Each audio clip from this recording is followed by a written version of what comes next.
Bem, pessoal, então, prosseguindo com as proibições legais à doação, restrições legais à doação, como queiram. Artigo 550, né? Doação do cônjuge adúltero ao seu cúmplice. Diz lá o 550. A doação do cônjuge adúltero ao seu cúmplice pode ser anulada pelo outro cônjuge ou por seus herdeiros necessários, até 2 anos depois de dissolvida a sociedade conjugal. Bem, aqui nós temos vários pontos a serem destacados. Primeiro, o artigo 1801, inciso 3 do Código Civil, proíbe o testador de beneficiar o concubino em testamento. O 1801, inciso 3, comina de nulidade qualquer disposição testamentária que venha a beneficiar o concubino. Quem é o concubino? É aquele que mantém relação não eventual com outrem que já é casado ou que não pode vir a se casar. Então, vejam, no passado fazia-se muita confusão entre as expressões concubino e companheiro. Essa confusão, nos dias atuais, na vigência do Código Civil de 2002, já não mais se justifica. O artigo 1727 do Código Civil identifica com muita precisão o que vem a ser o concubino. E é muito clara, a partir do Código de 2002, a diferença de tratamento, a diferença de condição do concubino em relação ao companheiro. Então vejam aqui, vou ler o 1727 para vocês. Espera aí que eu estou procurando aqui na tela ao lado. Aqui. As relações não eventuais entre o homem e a mulher impedidos de casar constituem concubinato. Normalmente, a situação que impede o homem ou a mulher de se casarem é o fato de já serem casados. É lógico, existem outras situações muito menos recorrentes que vocês vão estudar oportunamente quando analisarem as disposições do Código Civil que tratam do casamento, que constituem causas impeditivas do casamento. Mas a mais comum é o fato do sujeito ou da mulher, da sujeita, já serem casados. Isso caracteriza concubinato. Então, se eu tenho uma mulher solteira que se relaciona não eventualmente com um homem que é casado, ela pode ser denominada concubina. Se eu tenho uma mulher que se relaciona não eventualmente com o objetivo de constituição de família com um homem que não tem qualquer impedimento para casar, ela pode ser considerada companheira. Tá certo? Então, o que distingue a concubina da companheira, o concubino da companheira, é o fato do parceiro ser alguém impedido ou não de se casar. Tudo bem? Agora, observem, e isso é um ponto bem importante. A proibição que recai sobre a doação é muito mais ampla do que aquela que recai, que atinge o testamento, que é a liberalidade pós-mortem. Então, assim, A liberalidade em vida feita por alguém a uma determinada pessoa do mesmo sexo ou de outro sexo com quem se relacione pode ser muito mais ampla do que a liberalidade feita via testamento, causa-mortes, em favor de uma pessoa, de um homem, de uma mulher, com quem ele se relacione. Vamos entender melhor. O artigo 550, ele fala explicitamente: a doação do cônjuge adúltero ao seu cúmplice pode ser anulada pelo outro cônjuge. Cúmplice do adultério é aquele que, mesmo em caráter não eventual, mantém relações amorosas, sexuais com o doador. Cúmplice do adultério não é apenas o concubino, que é aquele que se relaciona com uma pessoa casada, porém não eventualmente, com constância, com regularidade, né?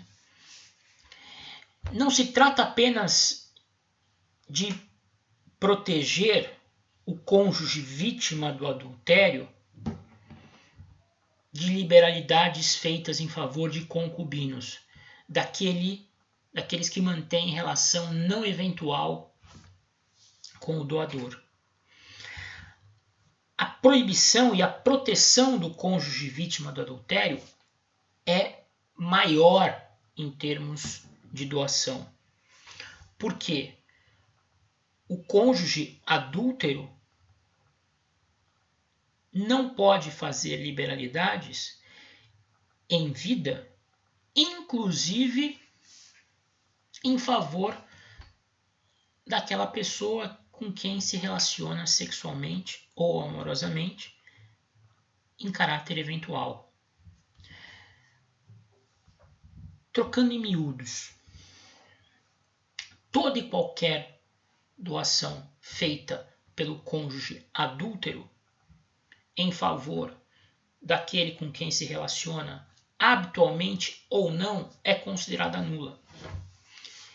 Então, não se trata apenas de uma restrição que abarque a doação, a liberalidade feita em favor do amante ou da amante, do concubino ou da concubina, aquele que mantém uma relação constante de caráter não eventual com o doador. Aqui protege-se o cônjuge adulto, o cônjuge vítima do adultério, de doações feitas pelo adúltero para qualquer homem ou mulher com quem ele se relacione fora do casamento, esporadicamente ou não. Então pode ser uma namoradinha eventual, uma peguete ou um peguete. Tudo isso todas essas figuras estão abarcadas pela restrição, pela proibição. Já nas liberalidades feitas pós-mortem, só existe proibição daquela instituída em favor do concubino, daquele que mantinha um relacionamento estável, não eventual, com um adúltero. Então, uma disposição testamentária, evidentemente extraindo bens da parte disponível do patrimônio do falecido em favor de uma mulher ou de um homem com quem ele tenha se relacionado eventualmente, não pode ser combinado de nulidade. Uma doação feita em vida pelo adúltero em favor de qualquer dessas pessoas com quem ele mantém um relacionamento fora do casamento, esporádico ou não, é considerada nula. Então, vejam, a proibição à liberalidade feita pelo adúltero em vida é mais ampla do que a proibição da liberalidade feita pelo adúltero pós-mortem. Esse é um primeiro ponto muito importante. A doação, segundo o próprio artigo 550, essa doação feita pelo adúltero é uma doação anulável. E por que é uma doação anulável e não nula? Porque, de acordo com a parte final do artigo 550, ela pode ser anulada pelo outro cônjuge ou por seus herdeiros necessários até 2 anos depois de dissolvida a sociedade conjugal. Ou seja, existe um prazo para o ajuizamento da ação que vise desconstituir essa doação feita em benefício do cúmplice do adultério.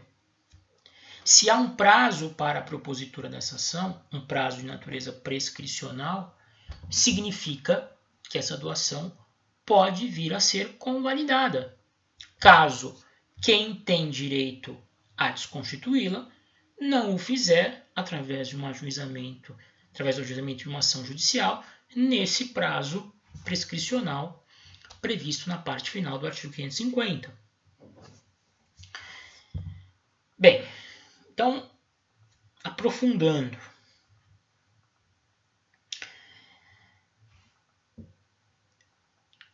Quem é que pode questionar e eventualmente desconstituir a doação feita pelo adúltero? Cônjuge ou herdeiros necessários. Qual o prazo para a propositura dessa ação anulatória? Até 2 anos depois de dissolvida a sociedade conjugal. Como é que se desfaz a sociedade conjugal? Quais são as causas capazes de acarretar a dissolução ou desfazimento da sociedade conjugal? Atualmente, divórcio, anulação do matrimônio ou morte de um dos cônjuges. Certo? Até 2010, acho que 9 ou 10, foi quando foi promulgada a emenda constitucional número 33, também constituiu uma causa de dissolução da sociedade conjugal, a separação judicial. Acontece que a emenda 33, não, a emenda 66, desculpem. Acontece que essa emenda à Constituição, número 66, que é de 2009 ou de 2010, eu já não me lembro exatamente, ela, no entendimento da hoje quase totalidade da doutrina e totalidade da jurisprudência, aboliu a separação judicial do nosso ordenamento jurídico. A separação judicial deixou de constituir uma causa de desfazimento ou dissolução da sociedade conjugal porque ela deixou de existir. Então hoje a sociedade conjugal se desfaz pelo divórcio, pela anulação do próprio casamento ou pela morte de um dos cônjuges. A gente já prossegue examinando isso no próximo vídeo.